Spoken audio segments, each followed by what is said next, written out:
Alright everybody, this is your friend and neighbor, the Mighty Pinto, and I'm here again because it's Halloween, and I haven't done a reading in a really long time. The last one I did was, God, I think it was Cask of Amontillado about that was 3 years ago, wasn't it? Man, it sure has been a while. I've been debating on some kind of story to read, but I'm just having trouble figuring out which one I want. I know I wanted to do an H.P. Lovecraft story, and it was between The Statement of Randolph Carter, which I have recorded, but I didn't like the way it turned out. I think I just hammed it up a little bit too much, and the story that I'm going to read for you now. So, without further ado, I'm going to read From Beyond by Howard Phillips Lovecraft. From Beyond. Horrible beyond conception was the change which had taken place in my best friend, Crawford Tillinghast. I had not seen him since that day, 2 months and a half before, when he had told me toward what goal his physical and metaphysical researches were leading, when he had answered my awed and almost frightened remonstrances by driving me from his laboratory and his house in a burst of fanatical rage.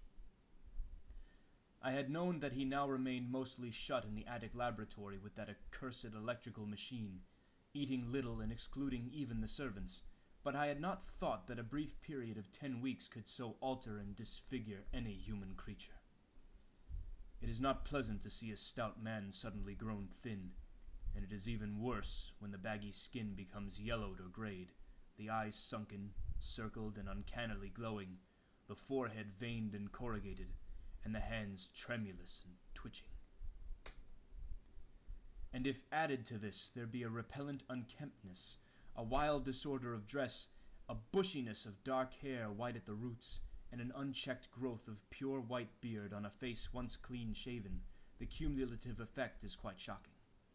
But such was the aspect of Crawford Tillinghast on the night his half-coherent message brought me to his door after my weeks of exile. Such the spectre that trembled as it admitted me, candle in hand, and glanced furtively over its shoulder as if fearful of unseen things in the ancient, lonely house set back from Benevolent Street. That Crawford Tillinghast should ever have studied science and philosophy was a mistake. These things should be left to the frigid and impersonal investigator, for they offer two equally tragic alternatives to the man of feeling and action: despair if he fail in his quest, and terrors unutterable and unimaginable if he succeed. Tillinghast had once been the prey of failure, solitary and melancholy, but now I knew, with nauseating fears of my own, that he was the prey of success. I had indeed warned him 10 weeks before, when he burst forth with his tale of what he felt himself about to discover. He had been flushed and excited then, talking in a high and unnatural, though always pedantic voice. "What do we know," he had said, "of the world and the universe about us? Our means of receiving impressions are absurdly few, and our notions of surrounding objects infinitely narrow. We see things only as we are constructed to see them, and can gain no idea of their absolute nature. With 5 feeble senses we pretend to comprehend the boundlessly complex cosmos, yet other beings with a wider, stronger, or different range of senses might not only see very differently the things we see, but might see and study whole worlds of matter, energy, and life which lie close at hand yet can never be detected with the senses we have. I have always believed that such strange, inaccessible worlds exist at our very elbows, and now I believe I have found a way to break down the barriers. I am not joking. Within 24 hours, that machine near the table will generate waves acting on unrecognized sense organs that exist in us as atrophied or rudimentary vestiges. Those waves will open up to us many vistas unknown to man, and several unknown to anything we consider organic life. We shall see at that at which dogs howl in the dark, and at that which cats prick up their ears even after midnight. We shall see these things, and other things which no breathing creature has yet seen. We shall overleap time, space, and dimensions, and without bodily motion peer into the bottom of creation."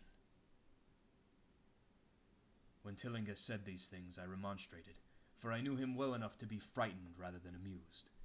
But he was a fanatic, and drove me from the house. Now he was no less a fanatic, but his desire to speak had conquered his resentment, and he had written me imperatively in a hand I could scarcely recognize.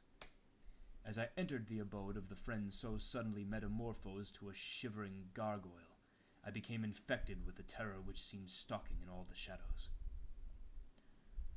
The words and beliefs expressed 10 weeks before seemed bodied forth in the darkness beyond the small circle of candlelight, and I sickened at the hollow, altered voice of my host. I wished the servants were about, and did not like it when he said they had all left 3 days previously. It seemed strange that old Gregory, at least, should desert his master without telling his tried a friend as I. It was he who had given me all the information that I had of Tillinghast after I was repulsed in rage. Yet I soon subordinated all my fears to my growing curiosity and fascination. Just what Crawford Tillinghast now wished of me I could only guess, but that he had some stupendous secret or discovery to impart, I could not doubt. Before I had protested at his unnatural pryings into the unthinkable. Now that he had evidently succeeded to some degree, I almost shared his spirit, terrible though the cost of victory appeared. Up through the dark emptiness of the house I followed the bobbing candle in the hand of this shaking parody on man. The electricity seemed to be turned off, and when I asked my guide, he said it was for a definite reason. It would be too much. I would not dare, he continued to mutter. I especially noted his new habit of muttering, for it was not like him to talk to himself. We entered the laboratory in the attic, and I observed that detestable electrical machine, glowing with a sickly, sinister, violet luminosity. It was connected with a powerful chemical battery, but seemed to be receiving no current, for I recalled that in its experimental stage it had sputtered and purred when in action. In reply to my question, Tillinghast mumbled that this permanent glow was not electrical in any sense that I could understand. He now seated me near the machine, so that it was on my right, and turned a switch somewhere below the crowning cluster of glass bulbs. The usual sputtering began, turned to a whine, and terminated in a drone so soft as to suggest a return to silence. Meanwhile, the luminosity increased, waned again, then assumed a pale, outre color or blend of colors which I can neither place nor describe. Tillinghast had been watching me, and noted my puzzled expression. "Do you know what that is?" he whispered. "That is ultraviolet." He chuckled oddly at my surprise. "You thought ultraviolet was invisible, and so it is, but you can see that and many other invisible things now. Listen to me. The waves from that thing are waking 1,000 sleeping senses in us. Senses which we inherit from eons of evolution, from the state of detached electrons to the state of organic humanity. I have seen truth, and I intend to show it to you. Do you wonder how it will seem? I will tell you."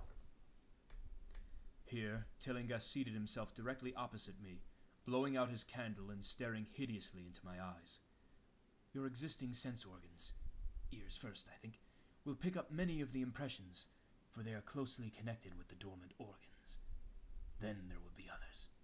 You have heard of the pineal gland? I laugh at the shallow endocrinologist, fellow dupe and fellow parvenu of the Freudian. That gland is the great sense organ of organs. I have found out. It is like sight in the end, and transmits visual pictures to the brain. If you are normal, that is the way you ought to get most of it. I mean, get most of the evidence from beyond." I looked about the immense attic room with the sloping south wall, dimly lit by rays which the everyday eye cannot see. The far corners were all shadows, and the whole place took on a hazy unreality which obscured its nature and invited the imagination to symbolism and phantasm. During the interval that Tillinghast was silent, I fancied myself in some vast and incredible temple of long-dead gods, some vague edifice of innumerable black stone columns reaching up from the floor of the damp slabs to a cloudy height beyond the range of my vision. The picture was very vivid for a while, but gradually gave way to a more horrible conception, that of utter, absolute solitude in infinite, sightless, soundless space.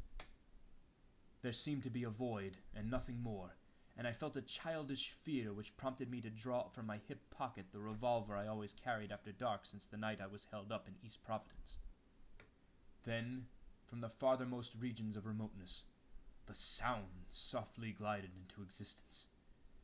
It was infinitely faint, subtly vibrant, and unmistakably musical, but held a quality of surpassing wildness which made its impact feel like a delicate torture of my whole body. I felt sensations like those one feels when accidentally scratching ground glass. Simultaneously, there developed something like a cold draft, which apparently swept past me from the direction of the distant sound.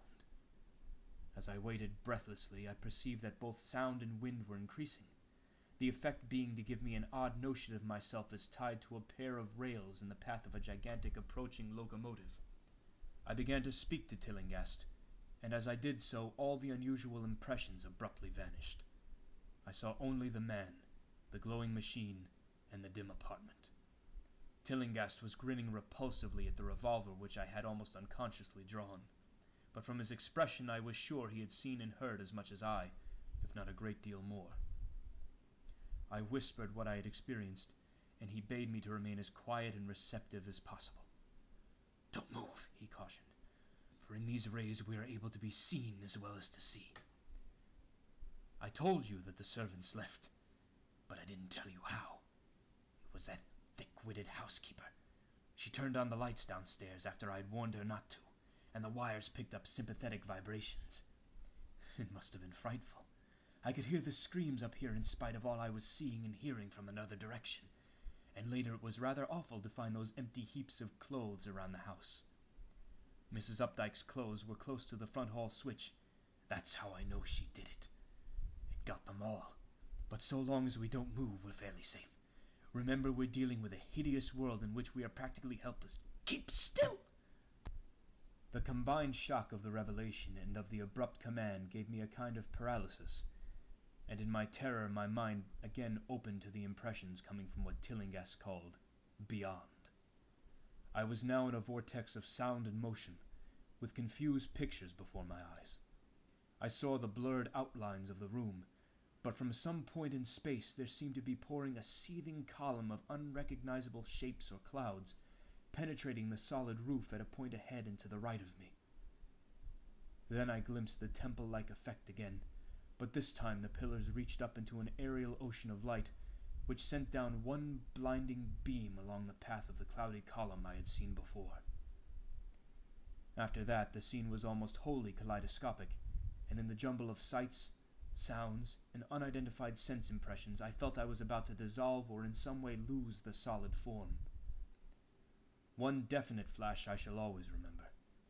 I seemed for an instant to behold a patch of strange night sky filled with shining, revolving spheres, and as it receded I saw that the glowing suns formed a constellation or galaxy of settled shape, this shape being the distorted face of Crawford Tillinghast. At another time I felt the huge animate things brushing past me and occasionally walking or drifting through my supposedly solid body, and thought I saw Tillinghast look at them as though his better trained senses could catch them visually. I recalled what he had said of the pineal gland, and wondered what he saw with this preternatural eye. Suddenly I myself became possessed of a kind of augmented sight. Over and above the luminous and shadowy chaos arose a picture which, though vague, held the elements of consistency and permanence. It was indeed somewhat familiar, for the unusual part was superimposed upon the usual terrestrial scene, much as a cinema view may be thrown upon the painted curtain of a theater. I saw the attic laboratory, the electrical machine, and the unsightly form of Tillinghast opposite me. But of all the space unoccupied by familiar material objects, not one particle was vacant. Indescribable shapes, both alive and otherwise, were mixed in disgusting disarray, and close to every known thing were whole worlds of alien, unknown entities. It likewise seemed that all the known things entered into the composition of other unknown things, and vice versa. Foremost among the living objects were great, inky, jellyish monstrosities which flabbily quivered in harmony with the vibrations from the machine. They were present in loathsome profusion, and I saw to my horror that they overlapped, that they were semi-fluid and capable of passing through one another and through what we know as solids. These things were never still, but seemed ever floating about with some malignant purpose. Sometimes they appeared to devour one another, the attacker launching itself at its victim and instantaneously obliterating the latter from sight. Shudderingly, I felt that I knew what had obliterated the unfortunate servants, and could not exclude the things from my mind as I strove to observe other properties of the newly visible world that lies unseen around us. But Tillinghast had been watching me, and was speaking. "You see them? You see them? You see the things that float and flop about you and through you every moment of your life? You see the creatures that form what men call the pure air and the blue sky? Have I not succeeded in breaking down the barrier? Have I not shown you worlds that no other living men have seen?" I heard him scream through the horrible chaos, and looked at the wild face thrust so offensively close to mine. His eyes were pits of flame, and they glared at me with what I now saw was overwhelming hatred. The machine droned detestably. "You think those floundering things wiped out the servants? Fool, they are harmless. But the servants are gone, aren't they? You tried to stop me. You discouraged me when I needed every drop of encouragement I could get. You were afraid of the cosmic truth, you damn coward, but now I've got you. What swept up the servants? What made them scream so loud? You don't know, eh? You'll know soon enough. Look at me. Listen to what I say. Do you suppose there are really any such things as time and magnitude? Do you fancy that there are such things as form or matter? I tell you, I have struck depths that your little brain can't picture. I have seen beyond the bounds of infinity and drawn down demons from the stars. I have harnessed the shadows that stride from world to world to sow death and madness. Space belongs to me, do you hear? Things are hunting me now, the things that devour and dissolve, but I know how to elude them. It is you they will get, as they got the servants. Stirring, dear sir? I told you it was dangerous to move. I have saved you so far by telling you to keep still, saved you to see more sights and to listen to me. If you had moved, they would have been at you long ago. Oh, don't worry, they won't hurt you. They didn't hurt the servants. It was seeing that made the poor devil scream so.